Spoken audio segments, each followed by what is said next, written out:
This is to simply be your financial wake-up call, a call that wants you to be in control of your destiny. Today's webinar, I want it to be about let's get rid of your fear, let's get into action, and let's do the things in every one of our lives starting today that we can control and therefore profit from. Here's really what I think is important when it comes to the stock market. The biggest mistake you will ever make, and you probably are making it or you have made it, is when in fact you stop investing.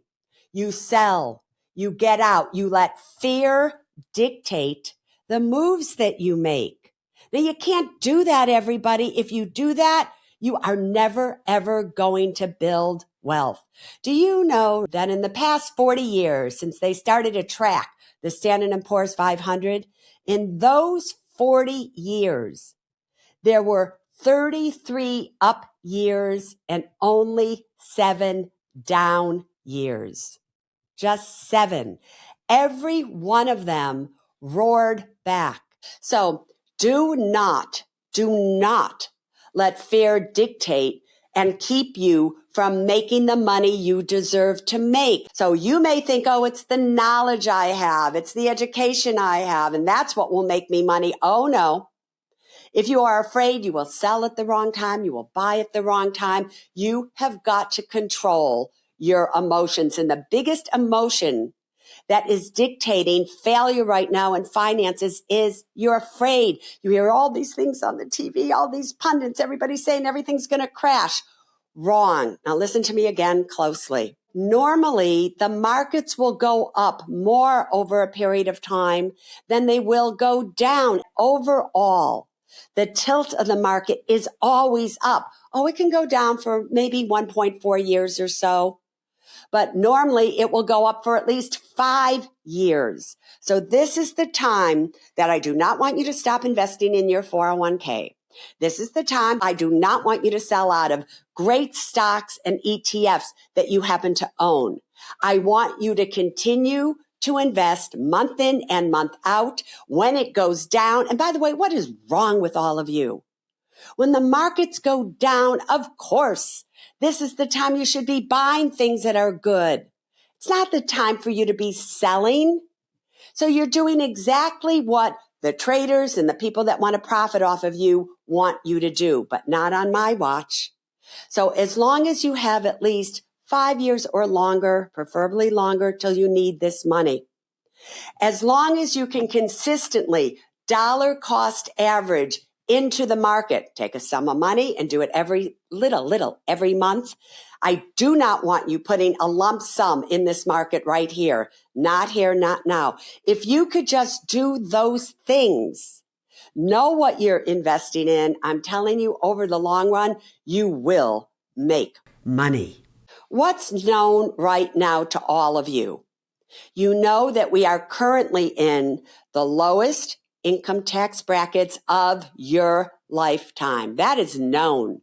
What is unknown?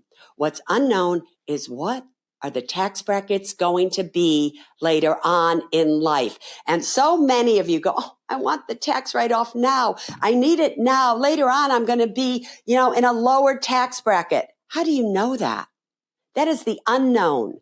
And let me tell you why I think you probably, as time goes on, may be in a higher and higher tax bracket, which is why I want you all to be doing a Roth 401k, a Roth 403b, a Roth TSP, a Roth IRA. I want you to give up these stupid, and they are these stupid tax write-offs today. Don't you all understand that as your money is in there, it's compounding and it's growing and it's growing. And who is it growing for? It is growing for Uncle Sam. So later on in life, when you go to take it out, you're going to have to take out large sums. It's mandatory. Oh, you die and leave it to your kids. They may be in a higher tax bracket and therefore they're forced to take it out as well. They're going to pay heavy taxes. Roth is the way to go. And again, here is the reason why. We have something known as artificial intelligence. And artificial intelligence, in my mind, is changing everything. And it is very possible, it is very probable that a lot of white collar workers, all kinds of workers, are going to not be needing to work anymore because their employers will replace them by artificial intelligence. Now, when that happens, I want you to think about this closely. More and more people will not be paying into the tax system at the exact same time that you have the baby boomers and everybody collecting what? Social Security, doing all these things. So what is going to happen? Most likely, tax brackets are going to have to go up. Do you know that when I first started, the highest tax bracket at that time was 70%? Don't think, everybody, that can't happen again. So therefore, very briefly, what I really want you to do is do Roth 401ks, Roth anything. And if you can and you qualify for it, do a Roth IRA and a Roth 401k, whatever it may be. For those of you, I just want to say, who have money in a traditional 401k or TSP or whatever it may be, and now you want to transfer that money within your corporation to a Roth, be careful, because when you do so, it's taxable that year as ordinary income. So do it little by little. Just sign up tomorrow. Really, just sign up right away. Your new contributions should go into the Roth. And everybody check out if you qualify for a Roth IRA.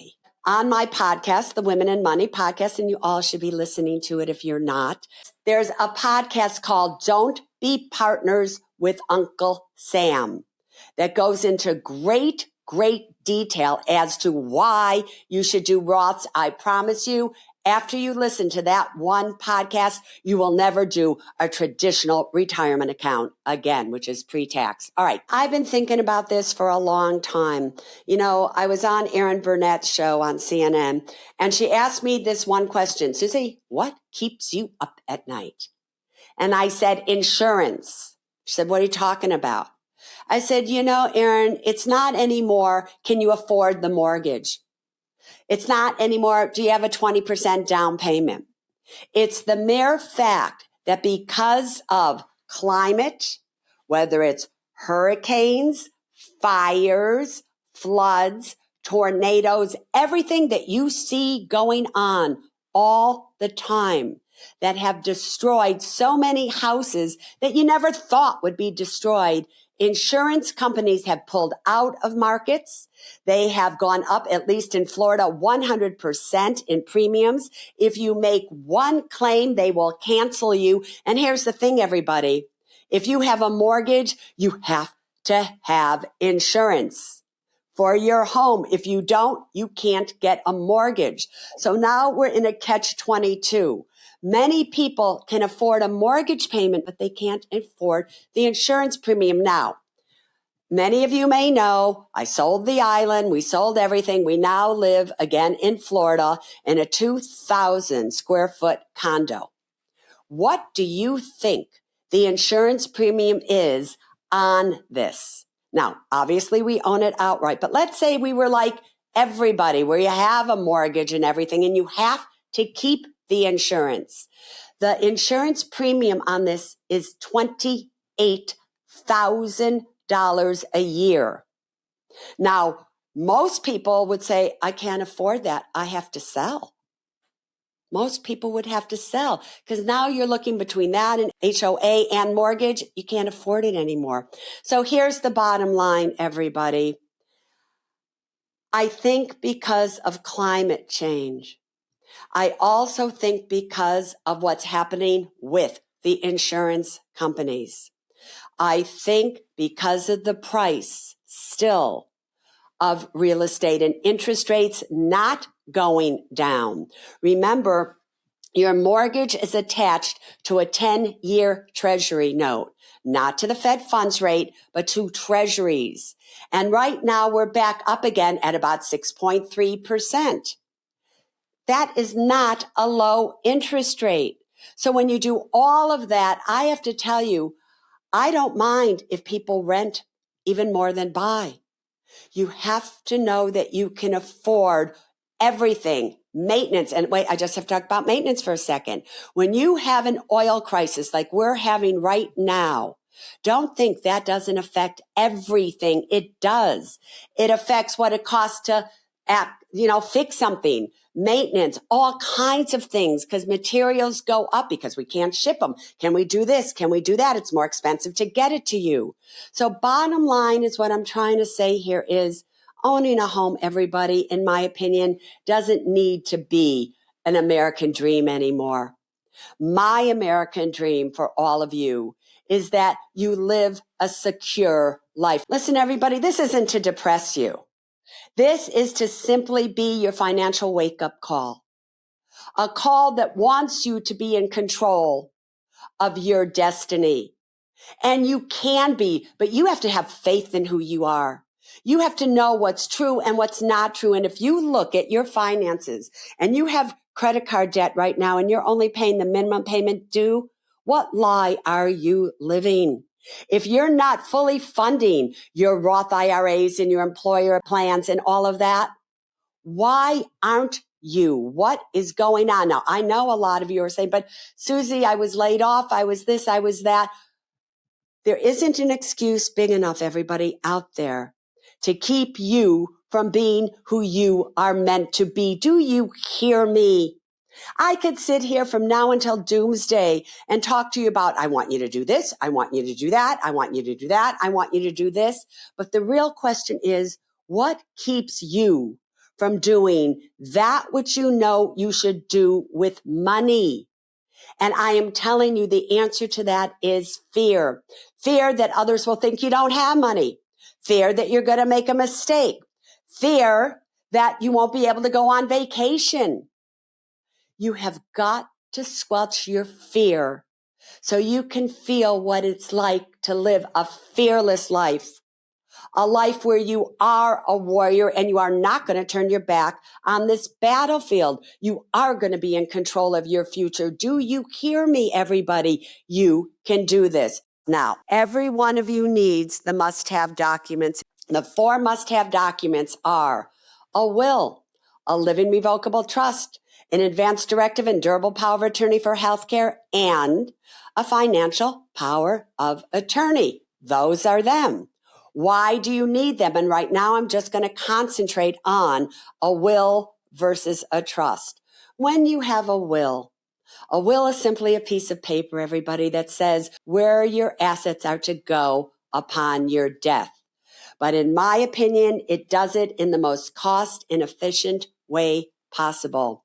And I always use my mama, who died at 97. I always use this as an example because, believe it or not, it took me a long time to get her to do a trust. Okay. Mommy has a home. It's in her name, Ann Orman. She dies and leaves it to me via a will. And let's just say it's in the state of California. Okay. Upon her death, the title is still in her name. I have a piece of paper that says I'm supposed to get the house. I have to take it down to probate court. I'm not going to be doing it. A lawyer is going to do it. In the state of California, you're going to pay a lawyer, executor, the whole thing.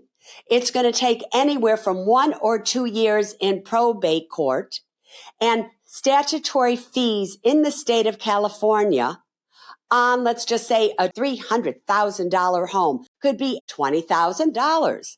But you say, Suze, what if all I have is a $5,000 down payment on it and the rest is just a mortgage? It's based on the fair market value, not on what you owe or any of that. It's the fair market value, people. So is that what you want to do? But it's not just about a will passing down to your kids. What if you become incapacitated? What if you have a stroke? Who's going to pay your bills for you? Really, ladies, you know, actuarially speaking, we live longer than men. So who's going to do that for you? Hey, you just can't do it. A will just says where your assets are to go. However, if you have a living revocable trust, You are the trustee. You are the trustor. You get to decide everything held for your benefit while you're alive. Your beneficiaries benefit after you have died. Do you know what happens? You take the time while you're alive to transfer the name from, like my mom, Ann Orman, into the living revocable trust. Just that simple. Go to a title company. It's changed. Bam. Upon her death, because it was held for her benefit while she's alive, my benefit after she has died, 2 weeks later, essentially, it's mine. No probate, no nothing. But even more important, so you don't care about your kids. What I said to you about a will and how are you going to do something if you have a stroke or are incapacitated, there is an incapacity clause within this program that you designate who can make those decisions for you if you can't make it for yourself. Just that simple. If you become incapacitated, mommy, Susie could sign for you. Susie could write your checks. Susie could make decisions for you. Just that simple. So what is stopping you, everybody? What? Can you just tell me? It doesn't make any sense whatsoever. So listen to me, everybody. The reason I wrote the book, The Ultimate Retirement Guide for 50 Plus, is that I wanted to designate something for people who are 50 and older. Because here's the truth of the matter. Everything is geared towards really younger people. But most of us right now are older. Here's what I want to say to all of you. You know if you can afford the home you have. You know if you have a really large home right now and you keep it simply so the kids could come back and visit you once every year or whatever. You know if you have enough money to retire on or not. You know that Social Security may be here or it may not be here. That is unknown. So what can you do that is known? If it were up to me, I would ask all of you to take a good look and decide, should I downsize or not? So I want you to get honest with yourselves and really think about downsizing now, cutting your expenses, paying off your mortgage if you're going to stay there, if you know you're going to keep the house forever. And it makes sense. But again, I do go into great detail in this in the Ultimate Retirement Guide for 50 Plus. For those of you who are younger and you are watching, I am telling you now when you're in your 20s or 30s, will you stop thinking about, I have to enjoy life now. I have to take a vacation now. I have to do that. You have one job, and your job now is to save as much money as you possibly can. Max out your Roth 401ks or your Roth IRAs. Stay out of debt. Start dollar cost averaging into these markets. Do not feel like I've got to drive a fancy car. Do you know that most people's car payment now is bigger than my mortgage payment was the first time I bought a home? Are you kidding me? Compounding. These are your compounding years. And I'm telling you, you will make a mistake. You're 25 years of age right now, and you're thinking, oh, I want to have a great time. Do you know if you put $100 a month, starting right now, every single month, into a Roth IRA, and you did that over the next 40 years till you were 65, with average market returns of approximately, let's say 12%. And by the way, the annual average return over a long period of time is between 10 and 12%. Just so you know, you would have $1 million. Do you know that? But no, you want your Starbucks. You want fancy this, fancy that, designer clothes. Give me a break. If you just wait 10 years until you're 35 to start, you think, oh, Susie, what difference can $100 a month make? That's $1,200 a year. In 10 years, that's $12,000. Do you know if you start at 35 rather than 25, you would have only $300,000 at the age of 65? What difference did it make? Made $700,000. Why? Because time is the most important ingredient in any financial freedom recipe. So what is the known? The known is you're going to get older, hopefully. That's the known, really, in your mind. What's the unknown? What's going to happen as you get older? Are you prepared for an accident, an illness, a loss of job? How do you prepare? You have at least a 12-month emergency fund of funds you need to pay every month if you lose your job, not going out, your rent, your food, your mortgage, things like that. You know, hopefully when you get older, you're going to have to live off of your retirement. So invest in the Roths now so that when you do, it's all tax-free, because the unknown is the tax brackets. Those are things that you know. Now, a lot of you are saying, but Suze, I'm so confused. Even if you're older, you're confused. You don't know what to invest in. Should I invest in individual stocks? All of you are waiting for me to give you which stocks are my favorite stocks right now, which I do on the podcast, by the way. What should I do? An ETF? Do you know even what an ETF is, which is an exchange traded fund? What should I do? When I wrote the Road to Wealth book, which was in 2001, right? That's when it came out. So I wrote it in the year 2000. Do you know there were only about 80 exchange traded funds in all, but only 6 that were worth their while? 6. Today, there are about 5,000 exchange traded funds. Today, there are more exchange traded funds than stocks that are currently listed on the American stock exchanges, the New York, NASDAQ, all of those. I want you to think about that, everybody. So the trend right now is really going to exchange traded funds. Why?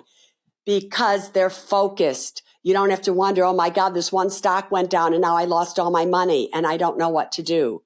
The perfect portfolio would be maybe 50% in an exchange traded fund and maybe 4 or 5 different stocks. They're a little bit more aggressive, but as time goes on, there will be focused exchange traded funds that are managed for you, that are something that you probably want to be investing in. So I want you to start being educated on exchange traded funds. The one mistake I don't want you to make in your retirement accounts, everybody, especially in a 401k, I don't want you to blindly go into target date retirement funds. You simply set the date that you think you're going to retire, and that's where you're putting your money. It is a mistake. It is a mistake. It is a mistake. You don't know that you're actually going to retire on that date, number one. The closer you get to that date, depending on which target date fund you're in, the company that's offering it, they tend to go more and more towards bonds and being conservative than being in the market. You invest according to the economy and what's happening today, not according to your age. So if you continue to do that, you will be making one of the biggest mistakes out there. Again, fear is the main internal obstacle to wealth, everybody. And really, my main job is to take the fear out of investing for you, choosing the right retirement account, making sure that your family is protected with a trust and a will and all of that. Understanding real estate. Should you do it? Should you not? Is there better ways to invest in real estate? And possibly there is through REITs, but which ones? All of that. All that's more than we can do in this very short period of time. But I want to give you a taste. I want to give you a taste of what's possible, which is why I want you to continue to listen to the Women in Money podcast, and everybody smart enough to listen. It is just not for women. It is for everybody smart enough to listen. Also, my YouTube channel, whatever it is, we're still developing things so that you can be the masters of your financial destiny, so you can feel secure, so you don't have to be afraid. It's all about that, period.